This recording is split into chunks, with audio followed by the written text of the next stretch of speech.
Hello, आप सभी को मेरा प्यार भरा नमस्कार। आज मैं आप लोगों के सम्मुख छायावादी प्रमुख कवि जयशंकर प्रसाद जी की आंसू कविता की विवेचना लेकर के प्रस्तुत हूँ। देखिए क्या कहते हैं कवि आंसू कविता में। कुछ पहली पंक्ति में ले रहा हूँ। रो रो कर सिसक सिसक कर कहता मैं करुण कहानी, तुम सुमन नोचते सुनते करते जानी अनजानी। मैं बल खाता जाता था मोहित बेसुध बलिहारी, अंतर के तार खींचे थे तीखी थी तान हमारी। रो रो कर सिसक सिसक कर कहता मैं करुण कहानी, तुम सुमन नोचते सुनते करते जानी अनजानी। मैं बल खाता जाता था मोहित बेसुध बलिहारी, अंतर के तार खींचे थे तीखी थी तान हमारी। कविता का प्रसंग है कि ये प्रस्तुत पंक्तियाँ जयशंकर प्रसाद द्वारा रचित आंसू काव्य से ली गई हैं। और इन पंक्तियों में कवि की वीर वेदना प्रकट हुई है। अपने प्रिय को लक्ष्य करके कवि कहता है, हे प्रिय, मैं रो रो कर सिसक सिसक कर अपनी वेदना भरी करुण कहानी कहता हूँ, अपनी वीर व्यथा का निवेदन करता हूँ, परंतु तुम हो ऐसी कि मेरी कोमल हार्दिक भावनाओं को अनसुनी करती जाती हो। तुम मेरे भावना रूपी पुष्पों को नोचते मसलते हुए मनमानी करते रहते हो और नितांत अजीब जैसा व्यवहार करते हो। इससे मुझे और भी वेदना होती है। मैं वीर व्यथा से पीड़ित होकर भी तुम पर मुक्त होकर बलिहारी जाता हूँ, वेदना से बेसुध सा रहता हूँ। पूर्व में तुम्हारे कारण मुझे बहुत कष्ट झेलना पड़ा था। मेरे हृदय की प्रेमिल भावनाओं के मधुर स्वर को तुम अनसुना कर जाते थे, फिर भी मेरी भावनाएं निरंतर प्रबलता से व्यक्त होती रहती थी तथा मैं हृदय से तुम पर समर्पित हो गया। इसी के परिणाम स्वरूप मुझे अपनी इतनी लंबी वीर वेदना भोगनी पड़ रही है और तुम हो कि मेरे इस निवेदन पर, मेरे इस प्रणय पर, मेरे इस प्रेम पूर्ण व्यवहार पर ध्यान नहीं दे रहे हो। इन पंक्तियों में प्रिय मिलन की मधुर स्मृतियाँ एवं वीर वेदना का सुंदर अनुभूतिमय चित्रण कवि ने किया है। भावों की अतिशयता दिखाने के लिए पदावृत्ति की गई है। उपमा एवं रूपक अलंकारों का प्रयोग दृष्टव्य है। प्रत्येक चरण में 14-14 मात्राओं वाला आनंद छंद दृष्टव्य है। अगली पंक्तियों में क्या कहते हैं कवि अपनी प्रेम भावनाओं को प्रकट करते हुए कहते हैं, झंझा झकोर गर्जन था बिजली की नीरद माला, पाकर इस शून्य हृदय को सबने आ डेरा डाला। घिर जाती प्रलय घटाए कुटिया पर आकर मेरी, तुम चूर्ण बरस जाता था छा जाती अधिक अंधेरी। घिर जाती प्रलय घटाएं कुटिया पर आकर मेरी, तम चूर्ण बरस जाता था छा जाती अधिक अंधेरी। प्रसंग वही पूर्ववत है। ये पंक्तियाँ जयशंकर प्रसाद द्वारा रचित आंसू काव्य से उद्धृत हैं। इसमें कवि ने स्पष्ट कहा है कि उसका हृदय प्रिया वियोग के कारण बहुत अधिक वेदना से और उदासी से भरा हुआ है। उसके हृदय में प्रलय काल जैसी हलचल मची हुई है। और इसी प्रसंग में कवि कहता है कि जिस प्रकार शांत और निर्मल आकाश में आंधी तूफान से प्रताड़ित होकर मेघ मालाएं चारों ओर से घिरकर सघन हो जाती हैं, अंधेरा छा जाता है, उनके टकराने से गंभीर गर्जना होती है, बिजली चमककर वातावरण को अपनी चकाचौंध से भर देती है, वातावरण बड़ा भयानक और डरावना हो जाता है घनघोर वर्षा होने लगती है, उस समय मेरे हृदय के शून्य आकाश में प्रियतमा की मधुर स्मृति का झंझावत यानी तूफान बड़ी तीव्रता से उठकर हलचल मचा देता है। प्रिया के घने केशों की मेघमाला से मेरे हृदय में आनंद रूपी बिजली कौंधने लगती है। मेरा शांत हृदय प्रियतमा की स्मृतियों की हलचल से भर जाता है और इस सब का हृदय पर स्थायी प्रभाव सा पड़ जाता है। कवि कहते हैं कि मेरे शांत हृदय में प्रियतमा की स्मृति रूपी बादलों को घटाओं से इतना सघन बना देती हैं कि उनसे प्रलय के समान अंधकार फैल जाता है। वेदना को उमड़ घुमड़ के कारण वेदना की उमड़ घुमड़ के कारण मेरे हृदय रूपी कुटी निराशा रूपी अंधकार से भर जाती है। ये निराशा रूपी अंधकार आशा रूपी प्रकाश को आने से रोक देता है। इस प्रकार मेरी वियोग वेदना गहन अंधकार के समान और अधिक घनी और सघन हो जाती है। भाषा सौंदर्य की दृष्टि से देखिए इन पंक्तियों में तो झंझा झकोर या नीरदमाला जो पंक्तियाँ हैं इनमें इनके वर्णन से प्रलयकालीन दशा का सांकेतिक चित्रण किया है। इससे कवि ने अपने हृदय की विहल या दुखी दशा की व्यंजना की है। झंझा, बिजली आदि उदासी, वेदना और हृदयगत हलचल के प्रतीक शब्द हैं। इन पंक्तियों में अनुप्रास, श्लेष, समासोक्ति, रूपक तथा मानवीकरण अलंकारों का प्रयोग हुआ है, जिससे भाव अभिव्यक्ति और अधिक प्रखर बन गई है और आनंद छंद की यति गति प्रयुक्त है।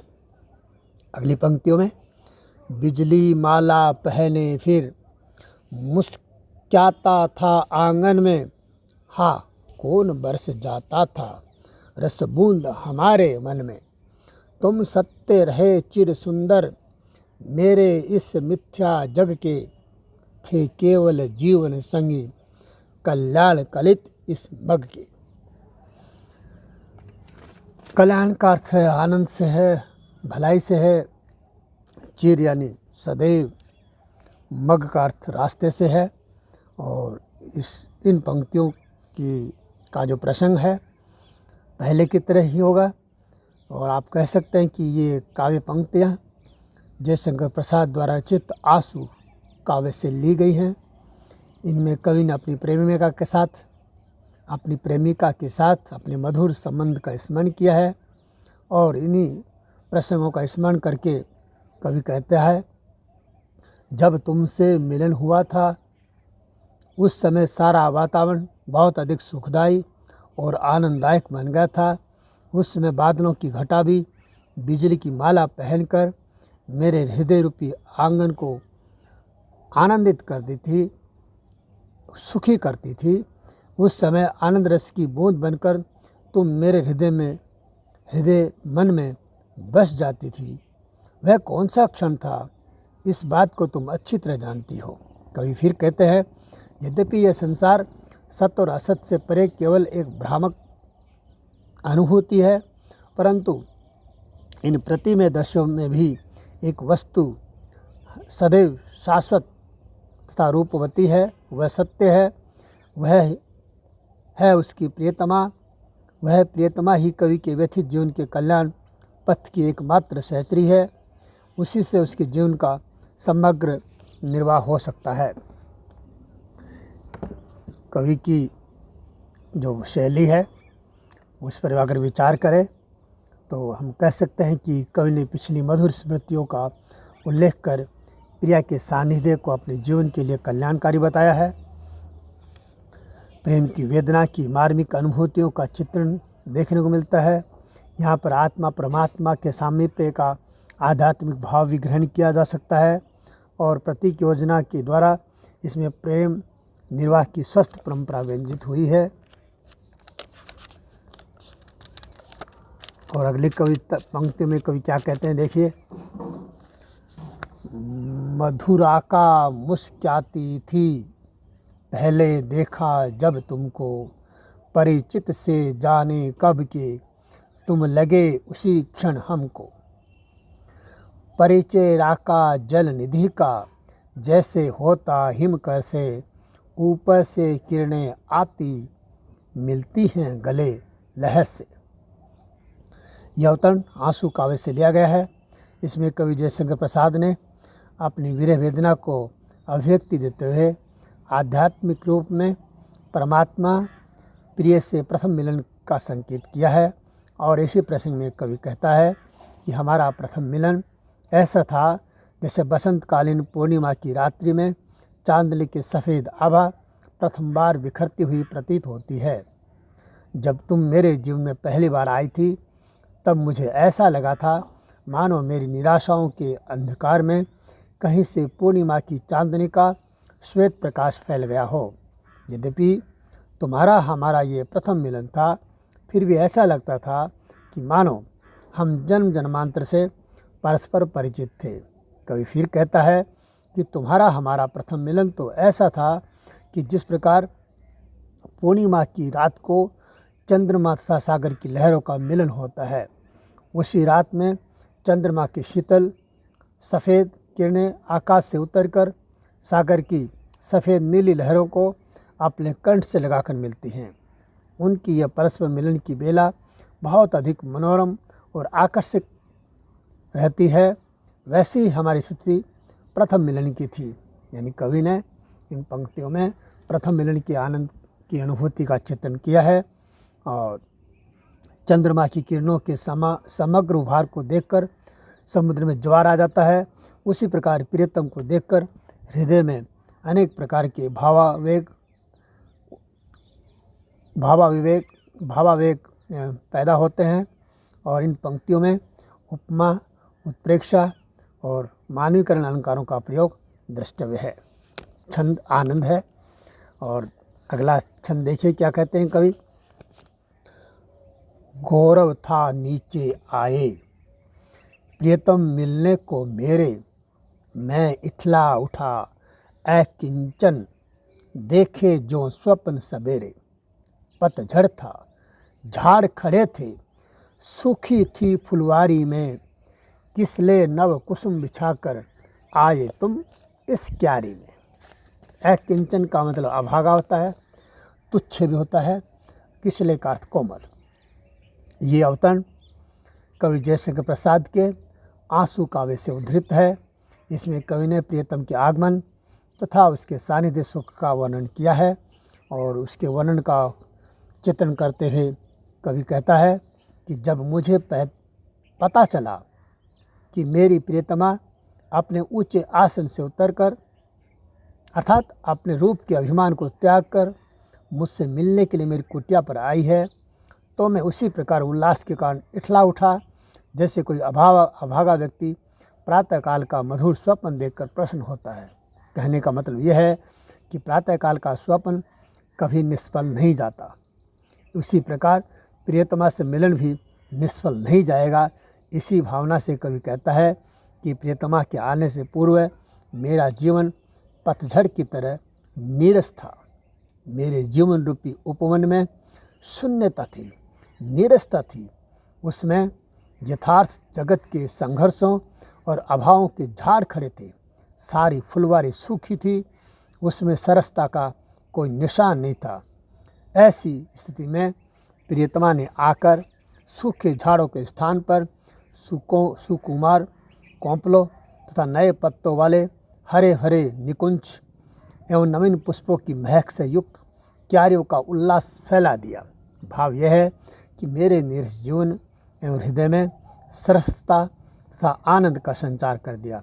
कवि ने यहाँ अपने जीवन की खुशियों का पल्लवित उपवन से तुलना की है। जिस उपवन में जब कुछ भी पैदा नहीं हो, बिल्कुल खाली हो, झाड़ झखाड़ उगाते हैं, तो वह बिल्कुल नीरस, सुनसान, बंजर, भयानक, डरावना जैसा लगता है।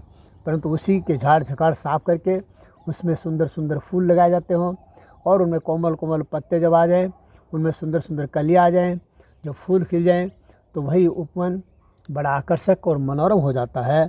ठीक इसी प्रकार कवि कहते हैं कि उनके जीवन में भी प्रियतम के आगमन से पूर्व अनेक प्रकार के झंझावत थे, अनेक प्रकार की परेशानियाँ थी, अनेक प्रकार के दुख के झाड़ खड़े थे और प्रियतम के आगमन से वो सब कुछ साफ हो गया और हृदय आनंद और उल्लास से भर गया। इसी बात की अभिव्यक्ति कवि इन पंक्तियों में करना चाहते हैं। और भाषा सौंदर्य की दृष्टि से अगर देखें तो कवि इन पंक्तियों में स्वयं को अकिंचन बताकर प्रियतमा के आगमन और मिलन को बड़ा फलदायी बताया है। प्रातःकाल देखा गया स्वप्न ऐसा माना जाता है कि वह सत्य होता है, अतः प्रिय मिलन भी अवश्य फलदायी होगा, ऐसा कवि का मानना है। और इन पंक्तियों में उपमा, मानवीकरण तथा अनुप्रास अलंकार का प्रयोग द्रष्टव्य है और संपूर्ण छंद में आनंद छंद का प्रयोग हुआ है। अगली पंक्ति देखिए, कवि क्या कहते हैं। कितनी निर्जन रजनी में तारों के दीप जलाए, स्वर्ग गंगा की धारा में उज्ज्वल उपहार चढ़ाए। शशि मुख पर घूंघट डाले, अंचल में दीप छिपाए, जीवन की गोधूली में कौतूहल से तुम आए। रजनी का अर्थ यहाँ रात्रि से है, स्वर्ग गंगा से मतलब आकाश गंगा से है, असीम